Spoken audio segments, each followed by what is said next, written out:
MSME food processing శాఖలపై AP CM Chandrababu సమీక్ష నిర్వహించారు. రైతుల భాగస్వామ్యంతో ఎంఎస్ఎంఈ పార్కుల ఏర్పాటుపై కసరత్తు చేస్తున్నారు. ఇక గ్రామాల్లో సూక్ష్మ, చిన్న, మధ్య తరహా పరిశ్రమలకు ఏర్పాటుకు ప్రోత్సాహం అందించాలని, హార్టికల్చర్, ఆక్వా పంటలకు, ఫుడ్ ప్రాసెసింగ్ కు సహకారంతో రైతులకు లబ్ధి చేకూర్చేలా నిర్ణయాలు తీసుకోనున్నారు. వ్యవసాయ ఉత్పత్తులకు ఆహార శుద్ధి ద్వారా విలువ పెరుగుతుంది అని చంద్రబాబు తెలియజేశారు. రైతులు, ప్రైవేటు వ్యక్తుల భాగస్వామ్యంతో పారిశ్రామిక పార్కులు ఏర్పాటు చేయాలని రాష్ట్ర ప్రభుత్వం నిర్ణయించింది. భూములున్న రైతులే రాష్ట్ర వ్యాప్తంగా వీటిని ఏర్పాటు చేసుకుని వాటిలో సూక్ష్మ, చిన్న, మధ్య తరహా పరిశ్రమలను నెలకొల్పేందుకు ప్రభుత్వ పరంగా తగిన ప్రోత్సాహం అందించాలని భావిస్తోంది. డ్వాక్రా సంఘాలను ఎంఎస్ఎంఈలతో అనుసంధానం చేసి డ్వాక్రా మహిళలు కూడా సూక్ష్మ, చిన్న తరహా పరిశ్రమలను నెలకొల్పేలా ప్రోత్సహించనుంది. పూణే వంటి చోట్ల ఇలాంటి విధానం అమల్లో ఉందని పరిశ్రమల శాఖ అధికారులు సీఎం చంద్రబాబు దృష్టికి తీసుకువచ్చారు. దీనిపై ఆయన సానుకూలంగా స్పందించారు. అక్కడి విధానాలను అధ్యయనం చేసి రైతుల భాగస్వామ్యంతో ఎంఎస్ఎంఈలను నెలకొల్పేందుకు మెరుగైన విధానాలను అమలు చేయాలని ఆదేశించారు. మరోవైపు వరద నష్టంపై సీఎం సమీక్ష నిర్వహించారు. అధికారులతో భేటీ అయిన సీఎం వరద నష్టం వివరాలను అధికారులను అడిగి తెలుసుకున్నారు. అయితే రైతుల ఇమ్యునైజేషన్ విషయంలో అధికారులు పూర్తి సమాచారం ఇవ్వకపోవడంతో చంద్రబాబు ఆగ్రహాన్ని వ్యక్తం చేశారు. ఆలస్యం కావడానికి గల కారణాలపై ప్రశ్నించారు. త్వరితగతిన వివరాలు సేకరించాలని ఆదేశించారు. ఏ ఒక్క రైతు కూడా నష్టం జరగకుండా వరద ముంపుకు గురైన అన్ని పంటలను లెక్కగట్టాలి అని సీఎం సూచించారు.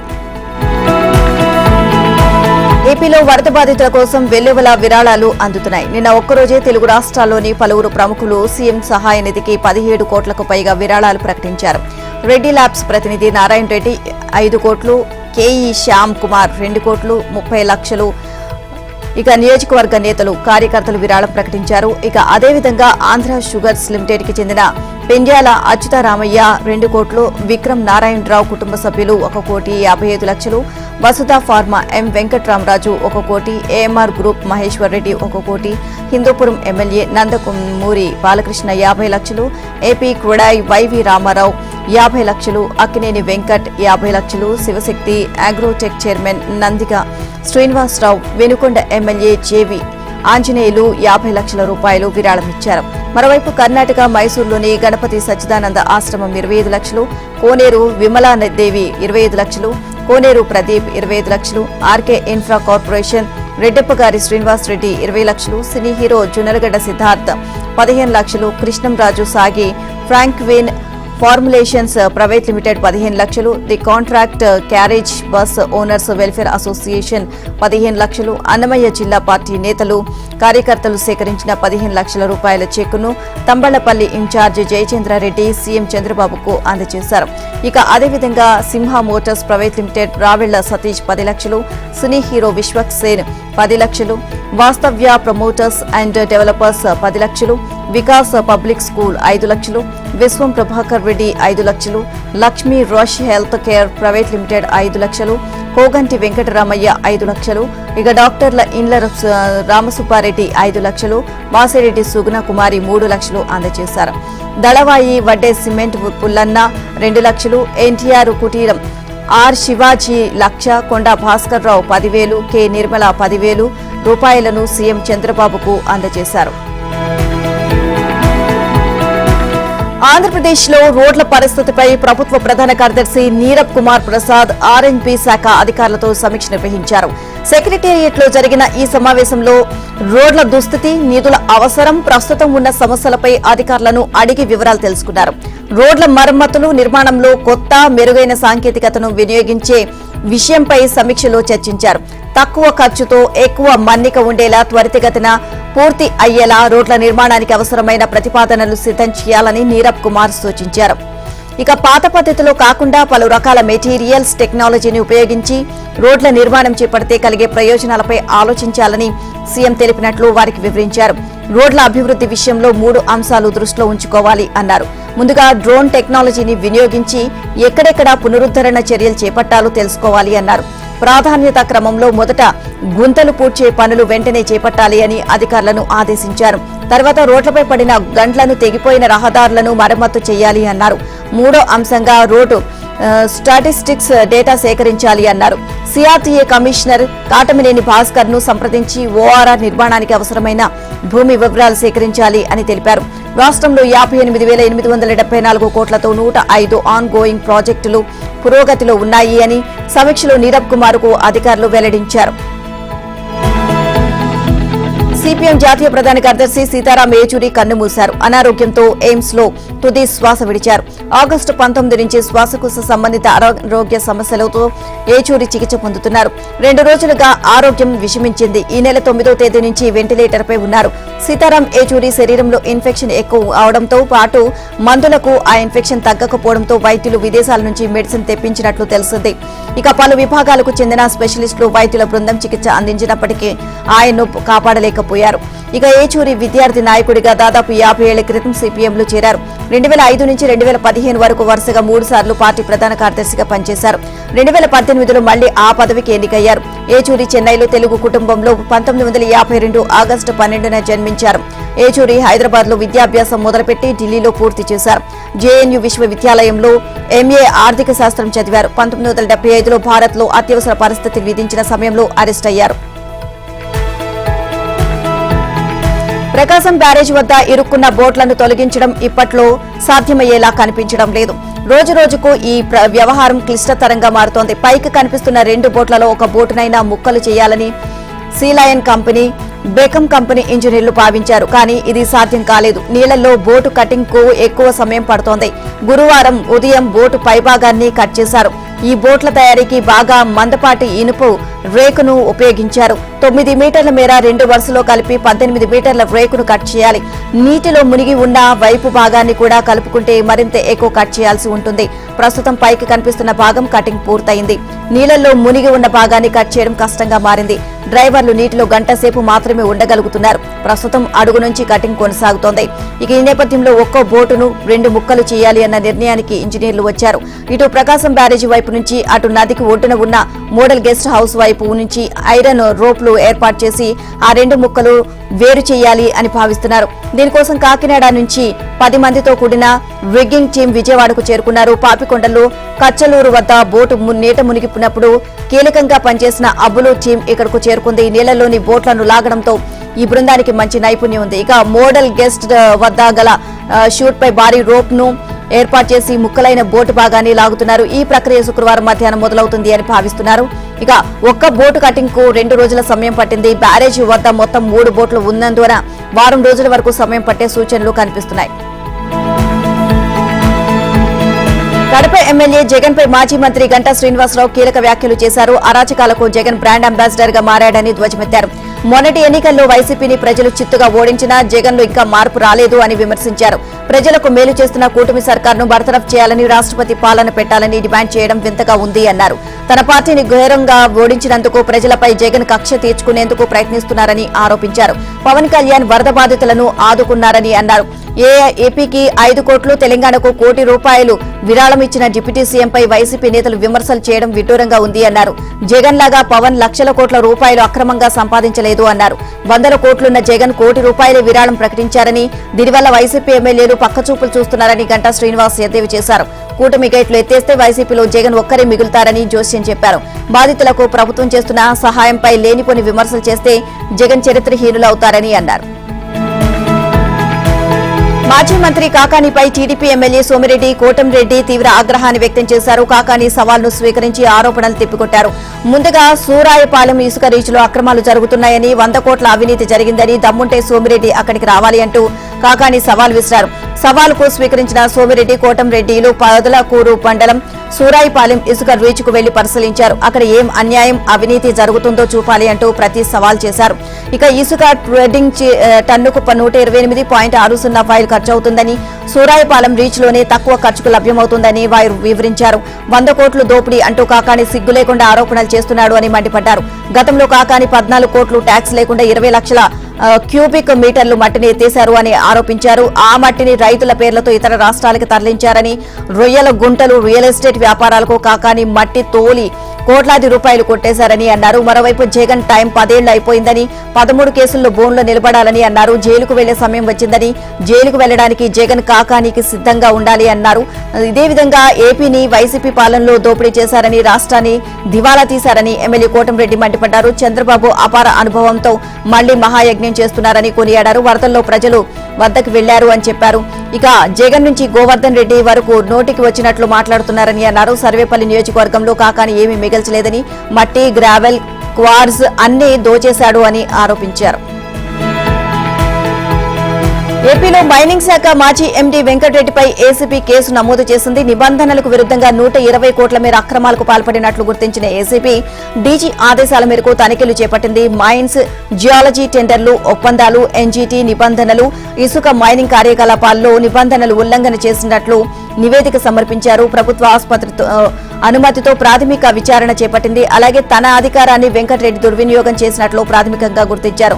ఎంటీఎంజీ ప్రాజెక్టు, ప్రతిమా ఇన్ఫ్రా వంటి వారికి మితిమీరిన ప్రయోజనం చేకూర్చినట్లు, కుట్రపూరితంగా బ్యాంకు హామీలు 120 కోట్ల నిబంధనలకు విరుద్ధంగా ఉల్లంఘించినట్లు, ప్రైవేటు వ్యక్తులకు లబ్ధి చేకూర్చినట్లు, అలాగే ప్రభుత్వ ఖజానాకు రావాల్సిన ఆదాయం జేపీఏవీఎల్, జీసీకేసీ కంపెనీలకు లబ్ధి చేకూర్చినట్లు గుర్తించారు. ఇందువల్ల 2,566 కోట్ల మేర ప్రభుత్వ ఆదాయానికి గండిపడింది. డీఎల్ఎస్సీ నివేదికలో సరిహద్దులు దాటి తవ్వకాలు చేయడం, పర్యావరణ నిబంధనలకు విరుద్ధంగా భారీ యంత్రాలతో తవ్వకాలు జరిపినట్లు గుర్తించారు. ఎగువ నుంచి వస్తున్న భారీ వరదలతో గోదావరి జిల్లాలో అతలాకుతలమవుతున్నాయి. పలు గ్రామాల్లో జలదిగ్బంధంలోనే ఉన్నాయి. ఏలూరు జిల్లాలోని వేలేరుపాడు మండలంలో పలు గ్రామాలు వరద ముంపులోనే ఉన్నాయి. పోలవరం ఎమ్మెల్యే చిర్రి బాలరాజు ముంపు గ్రామాల్లో పర్యటించారు. వరద బాధితులు ఎదుర్కొంటున్న సమస్యలను ఎమ్మెల్యే అడిగి తెలుసుకున్నారు. వరద బాధితులకు ప్రభుత్వం తరపున 25 కేజీల చొప్పున బియ్యంతో పాటు నిత్యావసర సరుకులు పంపిణీ చేశారు. అంబేద్కర్ కోనసీమ జిల్లా ముమ్మిడివరం మండలంలో వరద ఉధృతి కొనసాగుతోంది. గురజాపూలంక, కూనాలంక గ్రామాల్లో ప్రధాన రహదారిపై వరద నీరు ప్రవహిస్తోంది. పి గన్నవరం మండలంలో కనకాయలంక, చాకలిపాలెం కాజ్వే నీట మునిగింది. బూరుగులంక, ఊడిమూడు లంక గ్రామాల ప్రజలు పడవలు పైనే రాకపోకలు సాగిస్తున్నారు. మామిడి కుదురు మండలం అప్పనలంక దగ్గర కాజ్వే నీట మునిగింది. ఇక ఆలమూరు మండలంలోని బడుగువాని లంక జలదిగ్బంధంలో చిక్కుకుంది. వేలాది ఎకరాల్లో వరి, బొప్పాయి, అరటి తోటలు, కూరగాయ పంటలు నీట మునిగాయి. దీంతో రైతులు తీవ్రంగా నష్టపోయారు. పశ్చిమ గోదావరి జిల్లా ఆకివీడు దగ్గర ఉప్పుటేరు ఉధృతంగా ప్రవహిస్తుంది. చెరుకువాడ గ్రామంలో వరద నీరు రాకుండా ప్రజలు అడ్డుకట్ట వేశారు. ఉప్పుటేరు ఉధృతంగా ప్రవహించి తమ గ్రామం నీట మునిగిపోతుంది అని గ్రామస్తులు చెబుతున్నారు. కల్వర్ట్లు నిర్మించి సమస్య పరిష్కరించాలి అని ఎమ్మెల్యే రఘురామకృష్ణంరాజును కోరారు. ధవళేశ్వరం బ్యారేజీ నుంచి వస్తున్న వరదలతో లంక గ్రామాలను నీట మునిగాయి. గోదావరి వరద లంక గ్రామాలు, పంట పొలాలను, ఇళ్లను ముంచెత్తింది. యలమంచిలి మండలం కనకాయలంకపై కాజ్వే నీట మునిగిపోవడంతో లంకవాసులు నాటు పడవలపై ప్రయాణాలు సాగిస్తున్నారు. తెలంగాణ సీఎం రేవంత్ రెడ్డి ఢిల్లీ పర్యటన ముగిసింది. దీంతో ఆయన హైదరాబాద్ బయలుదేరారు. అంతకుముందు మీడియాతో సీఎం రేవంత్ రెడ్డి ఇష్టాగోష్ఠిగా మాట్లాడారు. ఎమ్మెల్యే అరికపూడి గాంధీని ఆంధ్రులు అనడంపై స్పందించారు. బతకడానికి వచ్చినోళ్ల ఓట్లు కావాలి కానీ వాళ్లకు టికెట్లు ఇవ్వద్దా అని ప్రశ్నించారు. కౌశిక్ రెడ్డి మాటలపై కేసీఆర్ కుటుంబం సమాధానం చెప్పాలని ఆయన డిమాండ్ చేశారు. బతకడానికి వచ్చినోళ్లు అంటూ వచ్చిన కౌశిక్ మాట్లాడడంపై కేసీఆర్ కుటుంబం క్షమాపణలు చెప్పాలని అన్నారు CM Revanth Reddy. Public accounts committee chairman పదవికి ప్రతిపక్షానికే ఇచ్చామని అన్నారు రేవంత్. అసెంబ్లీ చివరి రోజు బీఆర్ఎస్ సభ్యుల సంఖ్యను ప్రకటించినప్పుడు ఎందుకు అభ్యంతరం చెప్పలేదు అన్నారు. 2019 నుంచి అక్బరుద్దీన్ ఓవైసీ పీఏసీ చైర్మన్ గా ఎలా ఉంటారని ప్రశ్నించారు. కాంగ్రెస్ ప్రతిపక్షం అంటే ఎంఐఎంకు ఎలా ఇచ్చారని సీఎం నిలదీశారు. ప్రజా ప్రాతినిధ్య చట్టం, పార్టీ ఫిరాయింపు నిరోధక చట్టం కఠినంగా ఉంటే తమకే మంచిది అన్నారు. ఫిరాయింపులు పూర్తి స్థాయిలో చేసిందే వాళ్ళని ఇప్పుడు నీతులు చెప్తున్నారని సీఎం విమర్శించారు. కోర్టుల నిర్ణయాలు తమకే మేలు చేస్తాయన్నారు. తమ ఎమ్మెల్యేలు చేజారకపోతే ప్రభుత్వం బలంగానే ఉంటుంది అన్నారు. ప్రభుత్వాన్ని పడగొడతామని అన్నది వాళ్లే అని రేవంత్ గుర్తు చేశారు. ఇక 3 నెలలు 6 నెలలు అంటూ గడువులు పెట్టింది కూడా వాళ్లే అన్నారు. 3 ఎమ్మెల్యేల అనర్హత వ్యవహారం కోర్టు స్పీకర్ పరిధిలో ఉంది అన్నారు. స్పీకర్ తన నిర్ణయాన్ని తాను తీసుకుంటారని అన్నారు సీఎం రేవంత్ రెడ్డి.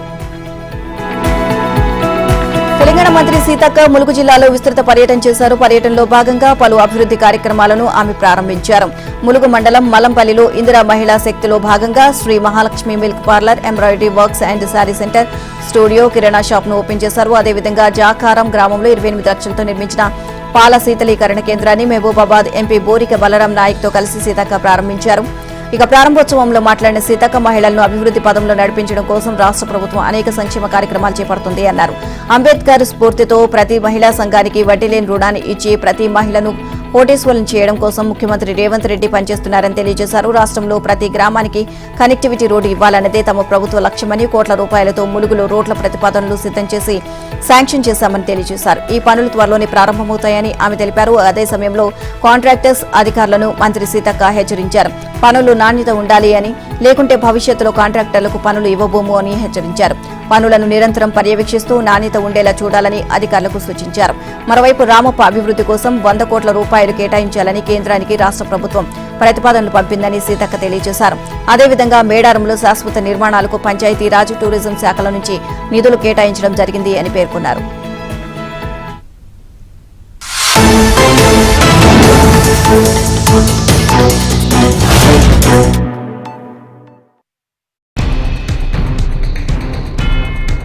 వెంకటగిరి పాలిటిక్స్ లో రాయల్ ఫ్యామిలీకి చెక్. బీఆర్ఎస్ ట్రబుల్ షూటర్ కు ట్రబుల్స్. జేడీ సైలెంట్ గా తప్పుకుంటారా? కమలం కేడర్లో తగ్గిన జోష్. Fan party పనైపోయినట్టేనా?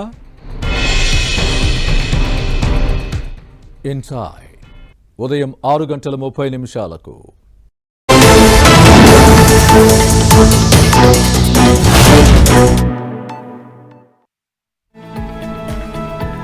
వైద్య విద్య ప్రవేశాల్లో స్థానికత వ్యవహారంపై తెలంగాణ ప్రభుత్వం సుప్రీంకోర్టును ఆశ్రయించింది. వైద్య విద్యలో అడ్మిషన్లు పొందడానికి 9, 10 తరగతులతో పాటు ఇంటర్మీడియట్ విద్యను తెలంగాణలో పూర్తి చేసిన వారికి స్థానిక రిజర్వేషన్ వర్తింపచేస్తాము అంటూ ప్రభుత్వం తీసుకొచ్చిన జీవో 33పై పలువురు హైకోర్టును ఆశ్రయించగా కోర్టు సైతం అభ్యంతరం వ్యక్తం చేసింది.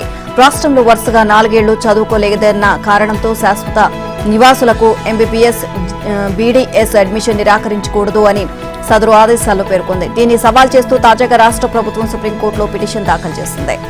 ఈ పిటిషన్ను వెంటనే విచారణకు స్వీకరించాలని ప్రధాన న్యాయమూర్తి ధర్మాసనాన్ని తెలంగాణ తరపు న్యాయవాదులు కోరగా ధర్మాసనం అంగీకరించింది.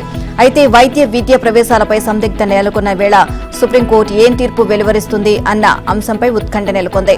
ఒకవేళ హైకోర్టు తీర్పుపై సుప్రీంకోర్టు స్టే ఇస్తే వెంటనే ప్రవేశాల ప్రక్రియ ప్రారంభమవుతుంది.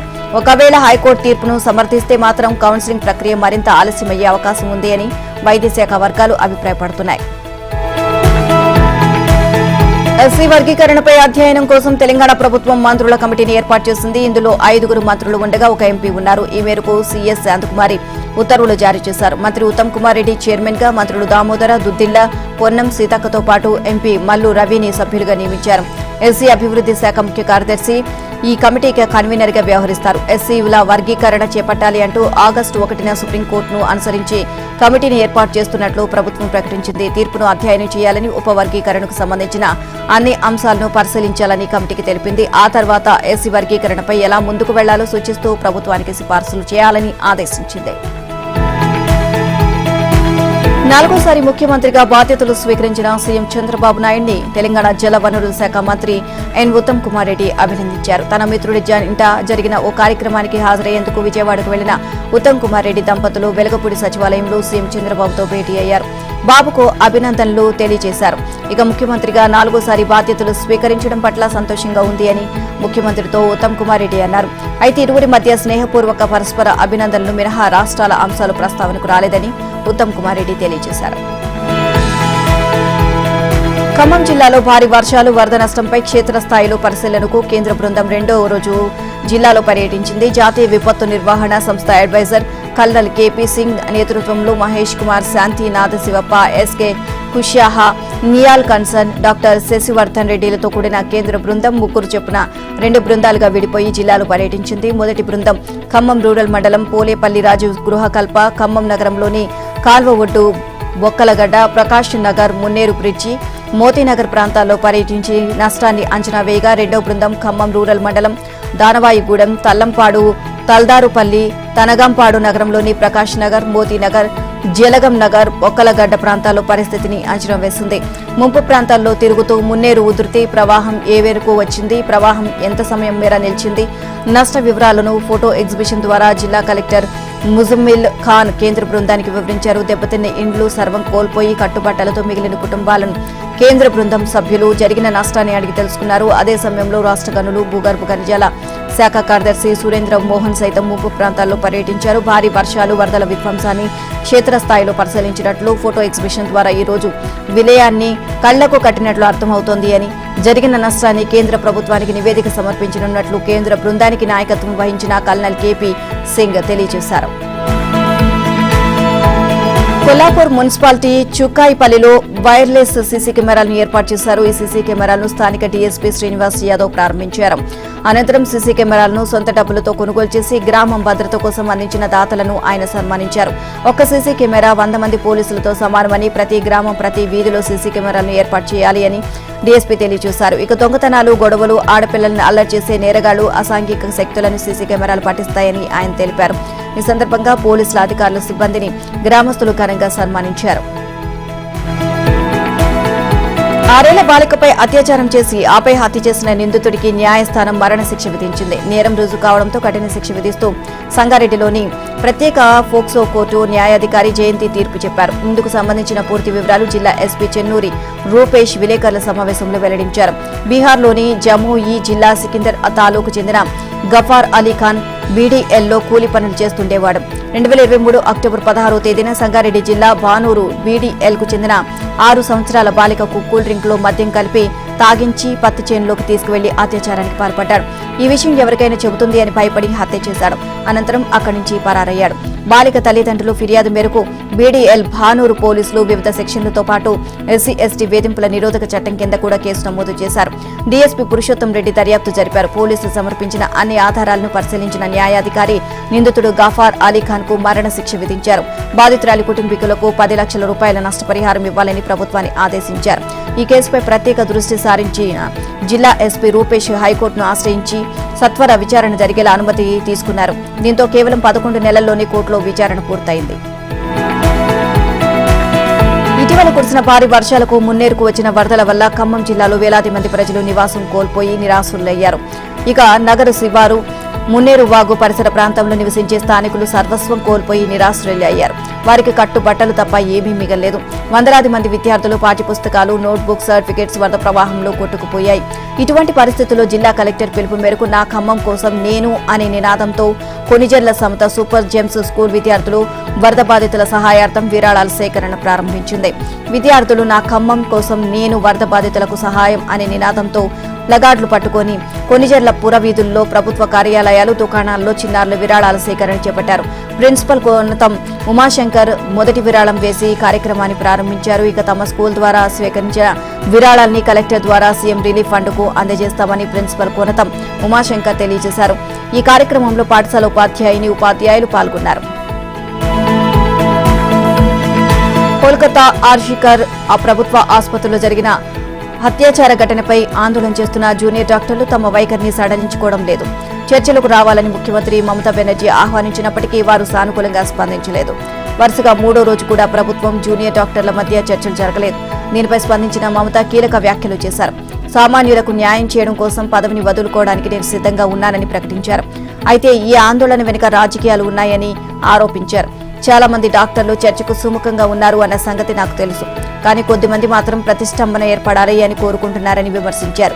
ఇక రాజకీయ దురుద్దేశాలతో ఆందోళన జరుగుతుందని, దీనికి వామపక్షాలు మద్దతు ఇస్తున్నాయని అన్నారు. సామాన్య ప్రజలకు న్యాయం చేసేందుకు పదవి నుంచి వైదొలగడానికి నేను సిద్ధంగా ఉన్నా. కానీ వారు న్యాయం కోరుకోవడం లేదు. వారికి కేవలం కుర్చీ మాత్రమే కావాలని వ్యాఖ్యానించారు. జూనియర్ డాక్టర్లతో చర్చలు జరిపేందుకు తాను సచివాలయంలో 2 గంటల పాటు ఎదురు చూశానని, వారు సెక్రటేరియట్కు వచ్చిన సమయంలో కూర్చోలేదు అని మమత చెప్పారు. ఇందుకు రాష్ట్ర ప్రజలకు క్షమాపణ చెబుతున్నాను అని అన్నారు. విధుల్లో చేరాలని మరోసారి ఆమె విజ్ఞప్తి చేశారు. ముడా ఇంటి స్థలాల అవినీతి వివాదంలో కర్ణాటక సీఎం సిద్దరామయ్యకు ఇంకా ఉత్కంఠ వీడలేదు. గవర్నర్ ప్రాసిక్యూషన్ కు అనుమతులు ఇవ్వడాన్ని వ్యతిరేకిస్తూ హైకోర్టులో దాఖలు చేసిన పిటిషన్పై నిన్న విచారణ పూర్తయింది. అక్టోబర్ 19న సీఎం సిద్దరామయ్య హైకోర్టులో రిట్ పిటిషన్ దాఖలు చేయగా ఇరుపక్షాల న్యాయవాదులు తమ వాదనలు వినిపిస్తూ వచ్చారు. సీఎం సిద్దరామయ్య తరపున అభిషేక్ మను సింఘ్వి ప్రొఫెసర్ రవివర్మ కుమార్ విధించగా గవర్నర్ తరపున సొలిసిటర్ జనరల్ తుషార్ మెహతా, ప్రభుత్వం తరపున శశికిరణ్ శెట్టి వాదనలు వినిపించారు. అదేవిధంగా పిటిషనర్ సామాజిక కార్యకర్త ఇబ్రహీం తరపున రంగనాథ్ రెడ్డి వాదించారు. వాదనలు విన్న హైకోర్టు ఏకసభ్య ధర్మాసనం న్యాయమూర్తి తీర్పును రిజర్వులో ఉంచారు. దీంతో న్యాయమూర్తి ఎటువంటి నిర్ణయం తీసుకుంటారో అని ఉత్కంఠ అయితే రేపుతోంది. వాదన అనంతరం మాట్లాడిన అభిషేక్ మను సింఘ్వి 17A సెక్షన్ కింద అనుమతులు ఇచ్చే వేళ కేబినెట్ సిఫార్సులను పాటించాల్సి ఉంది అన్నారు. ఒకవేళ కేబినెట్ నిర్ణయంతో సంబంధం లేకుంటే కనీసం తగిన కారణాలను గవర్నర్ చూపలేదు అన్నారు. ఇక అయితే కేబినెట్ నిర్ణయాన్ని గవర్నర్ పాటించాలి అని లేదని న్యాయమూర్తి అభిప్రాయపడ్డారు. ఈ పరిస్థితిలో తీర్పుపై సర్వత్రా ఉత్కంఠ నెలకొంది. బ్రిక్స్ జాతీయ భద్రతా సలహాదారుల సమావేశంలో రష్యా అధ్యక్షుడు వ్లాదిమిర్ పుతిన్ ను భారత జాతీయ భద్రతా సలహాదారు అజిత్ దోవల్ కలిశారు. పుతిన్ తో దోవల్ సమావేశమయ్యారు. వీరు ఇద్దరు కలిసిన చిత్రాలను భారతదేశంలోని రష్యన్ రాయబార కార్యాలయం ఎక్స్ లో పోస్ట్ చేసింది. ఉక్రెయిన్లో ప్రధాని నరేంద్ర మోదీ పర్యటన ముగిసింది. 2 వారాల తర్వాత అజిత్ దోవల్ రష్యా పర్యటనకు వెళ్లారు. దోవల్ శాంతి చర్చల కోసం రష్యా పర్యటనకు వెళ్లినట్లు తెలుస్తోంది. శాంతి ప్రణాళికను పుతిన్ దగ్గరికి తీసుకువెళ్లారు అని తెలుస్తోంది. బ్రిక్స్ శిఖరాగ్ర సమావేశానికి హాజరయ్యేందుకు వచ్చే నెలలో రష్యాలోని కజాన్ కి ప్రధాని మోదీ వస్తారు అనే ఆశాభావాన్ని పుతిన్ వ్యక్తం చేసినట్లు తెలుస్తోంది. బ్రిక్స్ సదస్సు సందర్భంగా అక్టోబర్ 22న ప్రధాని మోదీతో ద్వైపాక్షిక సమావేశం నిర్వహించాలని పుతిన్ ప్రతిపాదించారు. తన స్నేహితుడు మోదీ కోసం ఎదురు చూస్తున్నాను అని పుతిన్ చెప్పినట్లు రష్యన్ ఎంబసీ తెలియజేసింది. బంగ్లాదేశ్ ఈశాన్య ప్రాంతంలో కొనసాగుతున్న ఉపరితల ఆవర్తనం ప్రభావంతో ఉత్తర బంగాళాఖాతంలో శుక్రవారం అల్పపీడనం ఏర్పడనుంది. ఇది పశ్చిమ వాయువ్యంగా పయనించి 15వ తేదీ కల్లా బెంగాల్కు ఆనుకొని వాయువ్య బంగాళాఖాతంలో ప్రవేశించి వాయుగుండంగా బలపడుతుంది అని వాతావరణ శాఖ తెలియజేసింది. కాగా గురువారం రాష్ట్రంలో అనేక చోట్ల ఎండ తీవ్రత కొనసాగింది. కావలిలో 38.2 డిగ్రీల గరిష్ట ఉష్ణోగ్రత నమోదైంది. రానున్న 24 గంటలు ఉత్తర కోస్తాలో పలుచోట్ల, దక్షిణ కోస్తా, రాయలసీమలో చెదురుమదురుగా వర్షాలు కురుస్తాయని వాతావరణ శాఖ తెలియజేసింది.